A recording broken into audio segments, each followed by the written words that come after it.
स्वामी जी, आज आप दीक्षेंद्र जी से और स्वामी आदित्य वेश जी बनने का सपना कैसे मन में आया? ये आज का नहीं है।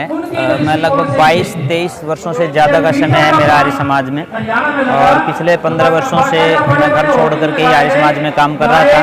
महर्षि दयानंद की विचारधारा और वेद के सिद्धांतों को कैसे आगे बढ़ाएं, इसी प्रयत्न और पुरुषार्थ से हम लोग आगे बढ़ रहे थे। स्वामी इंद्रवेश जी की प्रेरणा कहिए या पूज्य स्वामी आर्यवेश जी, जिनके साथ मैं पिछले लगभग 15 वर्षों से रहता हूं, उनकी प्रेरणा, उनका जीवन हमारे लिए एक आदर्श जीवन है। और ये वो समय था कि मुझे लगा कि अब जीवन के इस मोड़ पर ये फैसला करना चाहिए कि बाकी भी सारा जीवन आर्य समाज और ऋषि दयानंद की विचारधारा को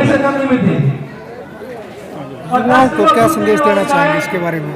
आज पूरा देश कहीं न कहीं जाति के नाम पर, धर्म के नाम पर, क्षेत्रवाद के नाम पर, भाषा के नाम पर, ऊंच और नीच के नाम पर, प्रांतवाद के नाम पर टूटता दिखाई देता है। आज कहीं न कहीं पाखंड बढ़ता दिखाई देता है, नशा बढ़ता दिखाई देता है, अश्लीलता बढ़ती दिखाई देती है, भाईचारा टूटता दिखाई देता है। तो मुझे लगता है कि इस देश को संभालने के लिए युवाओं को ही आगे आना होगा, और हमारा उद्देश्य भी यही रहेगा आगे का भी कि ज़्यादा से ज़्यादा युवाओं को संस्कारित करें और उनको प्राचीन वैदिक संस्कृति से रूबरू करवाएं। तो युवाओं से भी मेरा आग्रह है कि हमारी जो प्राचीन वैदिक मान्यताएं हैं, ऋषियों की जो परंपरा है, क्रांतिकारियों के जो स्वप्न हैं, उनको साकार करने का प्रयास पुरुषार्थ निरंतर करना चाहिए।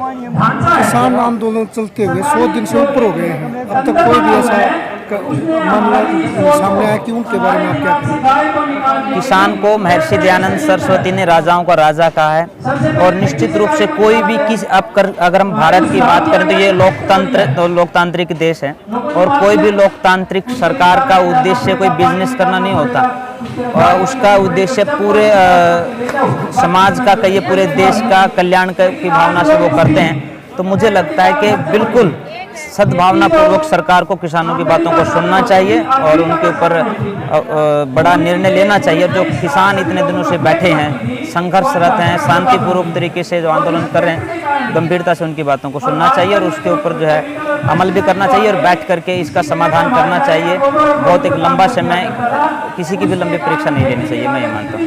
सरकार ने बुजुर्गों के लिए 2500 पेंशन की गई, इसके बारे में भी आपके कुछ? बहुत ये अच्छी बात भी है, और ये कोई आज की परंपरा नहीं है। चौधरी देवीलाल जी ने इसको शुरू किया था, और आज बुजुर्गों को ठीक अच्छी बात सरकार वो दे रही है। पर मुझे लगता है कि यदि संस्कारित युवा होंगे तो वो किसी के ऊपर आश्रित नहीं रहेंगे, और माँ बाप की कहिए या फिर बड़े बुजुर्गों की सेवा यदि युवा करने लग जाएंगे तो मुझे लगता है किसी पेंशन की ज़रूरत उनको नहीं पड़ेगी। तो युवाओं को संस्कारित करने की ज़रूरत है, सरकारों के ऊपर आधारित होना अपने आप बंद हो जाएगा। धन्यवाद स्वामी।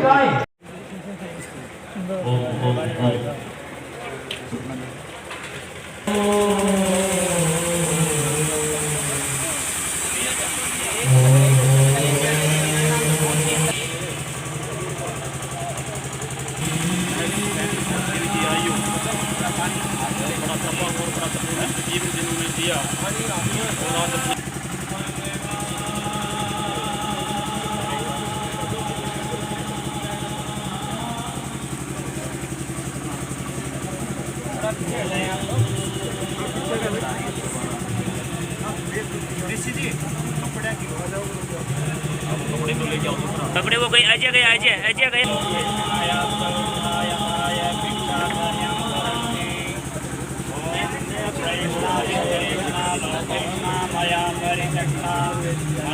सर्वभूतेभ्यो अभयम्।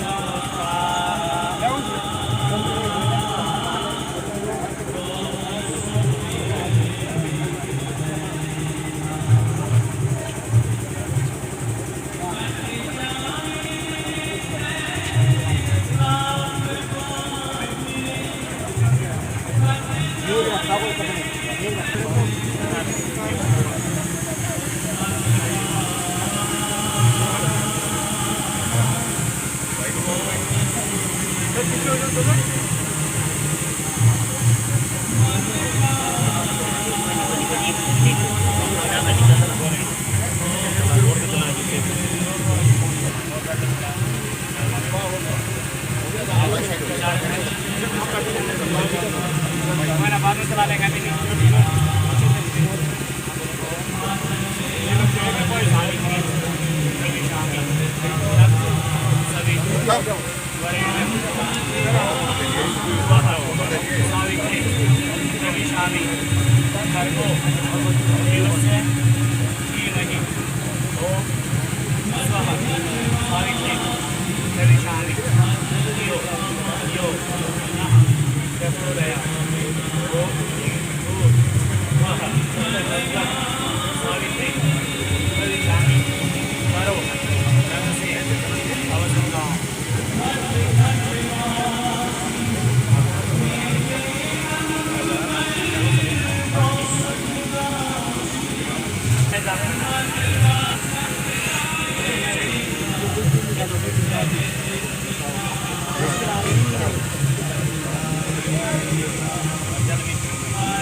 कपड़े